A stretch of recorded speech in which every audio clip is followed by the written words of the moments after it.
क्या है? ठीक है, आप जान गए कि दो आवेश के बीच लगने वाला बल क्या होगा, 1/4πε0 Q1 Q2 upon are square. ये तो ठीक है ना। बाकी 1/4πε0 की जगह हम कहेंगे के Q1 Q2 भी लिख देंगे, तो वहां पे कंफ्यूज नहीं होना है।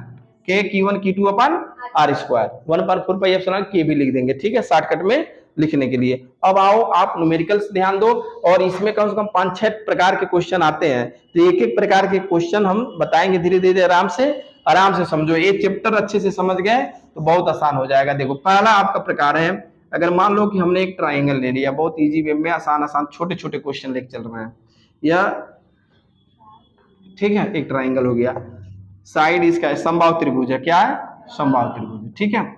यहाँ पर हमने रख दिया प्लस चार्ज, क्या रख दिया, प्लस चार्ज। यहाँ पे भी मान लो हमने रख दिया, यहाँ पे हमने रख दिया माइनस क्यू चार्ज, ठीक है। ये मान लो ए, ये मान लो बी, ये मान लो सी। अब हमें कहें कि बिंदु सी पर रखे आवेश पर लगने वाला नेट बल ज्ञात कीजिए। बिंदु सी पर रखे आवेश पर नेट बल ज्ञात कीजिए, नेट बल ज्ञात कीजिए, नेट बल ज्ञात कीजिए, ठीक है। चल रहा है, देखोगे, हाँ कैसे बंद हो गया था यार वो। बिंदु सी पर रखे आवेश पर नेट बल ज्ञात कीजिए।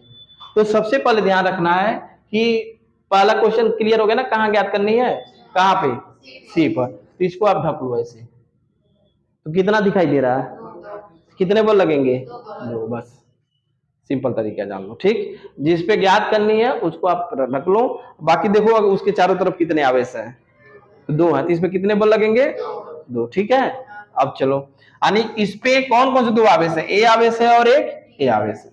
तो अगर इसके वजह से, ए की वजह से जब इस पे बल लगेगा इस आवेश पर, तो ये तो माइनस है, और ये क्या है, तो जब यह इस पर बल लगाएगा तो ये तो बाहर जाएगा, अरे आकर्षित न होगा जी, तो क्या बाहर कर रहे हो, आकर्षित होगा, यानी आकर्षित होके इधर आएगा, ऐसे आप एयर लगा लो, यानी इसकी जो डायरेक्शन होगी एफ ए, इसके वजह से यानी एफ ए जो फोर्स लगेगी अपनी तरफ खींचेगा। अच्छा, यह भी इस पे बल लगाएगा, तो ये भी कहां जाएगा, अंदर की तरफ तो आएगा। देखो इधर ही अपनी तरफ ये लगाएगा जब बल, तो ये अपनी तरफ खींचेगा। बोलो समझ में आया। तो इसको आप लिख लो एफ बी, क्या लिख लो, एफ बी। तो पहले एफ ए और एफ बी की वैल्यू निकाल लो। एफ ए की वैल्यू क्या लिखोगे, इन दोनों के बीच का बल क्या लिखोगे, के माना 1/4πε0, के Q1 Q2, तो Q1 की वैल्यू भी Q है और Q2 की वैल्यू भी Q है, Q स्क्वायर। अब बीच की दूरी कितना है, ए, तो कितना हो गया, ए स्क्वायर। ऐसे इसकी वैल्यू निकालो एफ बी का, तो इसकी वैल्यू क्या हो जाएगा, वही हो जाएगा ना, के क्यू स्क्वायर अपन ए स्क्वायर। बोलो इसमें किसी को कोई डाउट, क्लियर। देखो इसके बीच इसके भी दोनों बल हो गए। अब यहाँ पे एक चीज क्या ध्यान रखना है, देखो ये दोनों बल का ऐसे है, ठीक है। तो अब इसका रिजल्टेंट हमको निकालना होगा, नेट बल। तो अब यहाँ पे एक चीज ध्यान दो, एक बल आपका इधर है एफ ए, एक बल आपका इधर है एफ बी, और आप सदिश विश्लेषण में पढ़े होंगे कक्षा 11 में, 11th में फिजिक्स में आप वेक्टर एनालिसिस में पढ़े होंगे कि जब दो सदिश राशि के टेल आपस में मिलते हैं तो उनका जो परिणामी होता है वह उसके विकर्ण की तरफ होता है, विकर्ण की तरफ होता है। पैरेललोग्राम मेथड पढ़े हो ना, समचतुर्भुज का नियम, उसमें आर, जो रिजल्टेंट आर होता है, उस आर की वैल्यू क्या होती है मालूम है, A square plus B square plus 2ab cos, ये पढ़े हो ना। तो अब ऐसे ये इसको ए माना गया, इसको बी माना गया, तो ये लिख दिया गया। अब इसको एफ ए माना गया, एफ बी माना गया, और इनके बीच देखो कॉस थीटा का मतलब हो गया दोनों वेक्टर के बीच का एंगल, दोनों वेक्टर के बीच का एंगल, ठीक है। तो अब यहाँ पे देखो एफ ए और एफ बी है, तो इसका जब एफ नेट लिखोगे तो एफ नेट इजकल टू क्या होगा बताओ, under root F square A plus F square B plus 2 F A F B cos देखो अब यहाँ पे ये कौन सा त्रिभुज है, समबाहु, तो हर कोण कितने अंश का होता है, 60 अंश का। तो यहाँ पे क्या लिखोगे, देखो इन दोनों के बीच का एंगल कितना होगा, 60, और इसका रिजल्टेंट किधर होगा, यही होगा बीच में आपका एफ नेट, ये वैल्यू निकाला जा रहा है।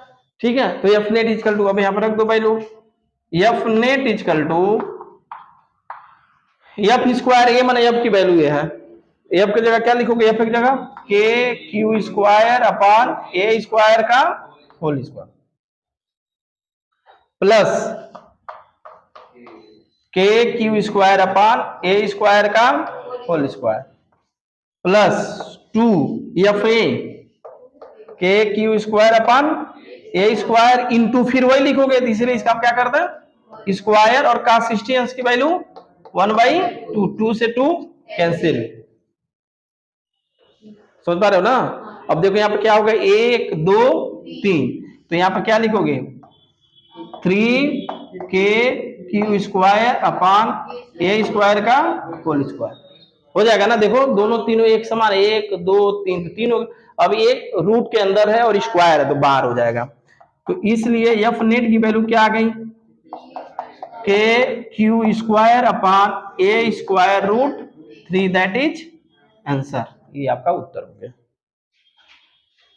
एक बार देख लो कहाँ स्टेप नहीं समझ में आया, ये छोटे छोटे, ये यहां से ये दोनों समझ गए हो, ये वाला नहीं समझे हो, अच्छा ये देखो एफ ए है क्या, एफ ए बताओ क्या है, इन दोनों के बीच लगने वाला बल, एफ बी किस में है, इसके इसके बीच लगने वाला बल, एफ बी तो भी तो ही होगा ना। देखो क्यू ए बी है, क्यू ए बी है, क्या लिखोगे के क्यू क्यू स्क्वायर अपन ए स्क्वायर, तो एफ ए और एफ बी दोनों बल निकल गया, इन दोनों को हम अलग अलग यहाँ बना दिए, ये इधर है और ये इधर है, यानी एफ बी इधर हो गया, एफ ए इधर होगा, हमको रिजल्टेंट निकालना, दोनों वैसे है, हमको दोनों को मिला के एक निकालना है, तो रिजल्टेंट का मतलब ये हुआ कि दोनों की वैल्यू एक जगह एक डायरेक्शन में हो जाए, मतलब ये हुआ।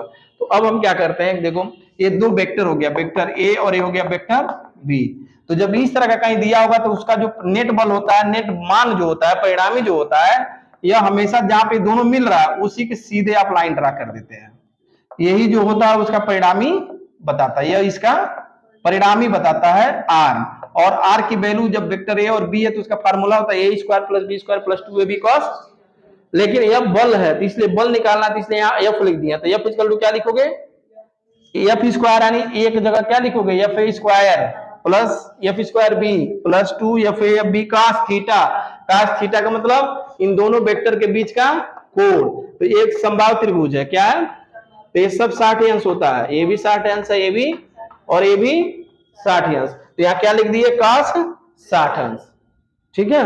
जब cos 60 अंश हो गया तो अब इसकी वैल्यू रखो यहाँ पे, एफ ए की वैल्यू क्या है, के क्यू स्क्वायर ए स्क्वायर का होल स्क्वायर, ये भी रखोगे, फिर एफ ए एफ बी दोनों सेम है तो इसलिए दोनों को रखोगे तो स्क्वायर ही हो जाएगा, और cos 60 अंश की वैल्यू 1/2, 2 से 2 कैंसिल हो गया, बाकी 1 2 तीनों एक है तो 3 हो जाएगा, 3 के क्यू स्क्वायर, ठीक। चलो स्टार्टिंग में थोड़ा सा टाइम लगेगा तुम लोगों को सीखने में, बाकी ठीक है, ये समझ में आ गया, कर लोगे, चलो अच्छा कर लेंगे। तो एक क्वेश्चन और बताओ, टाइम भी हो गया है, तुम लोग कल लेट होगा।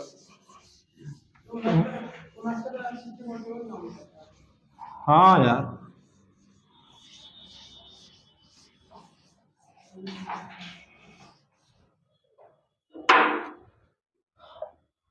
ए स्क्वायर है, क्वेश्चन बहुत लगवाए भी हैं, जो पहले पढ़े होंगे देखे होंगे। देखो एक स्क्वायर हो गया, इसकी साइड कितनी है, ए साइड है, ये बहुत आसान क्वेश्चन दे रहा हूं, समझा देंगे, घर से करके लाना है आप, प्लस क्यू और प्लस क्यू, ठीक है, चारों कार्नर है, किसी भी कार्नर पे, यहाँ पे यहाँ पे यहाँ पे किसी भी एक कार्नर पे आपको बल की वैल्यू टोटल नेट निकालना है। तो अब कहाँ, मान लो यहाँ निकालना है तो इसको ढक लो, कितने बल लगेंगे, 3 बस। तो अब बताओ इसके वजह से जब बल लगेगा तो किधर जाएगा, इसके वजह से जब इस पे लगेगा तो बाहर जाएगा ना, इधर होगा।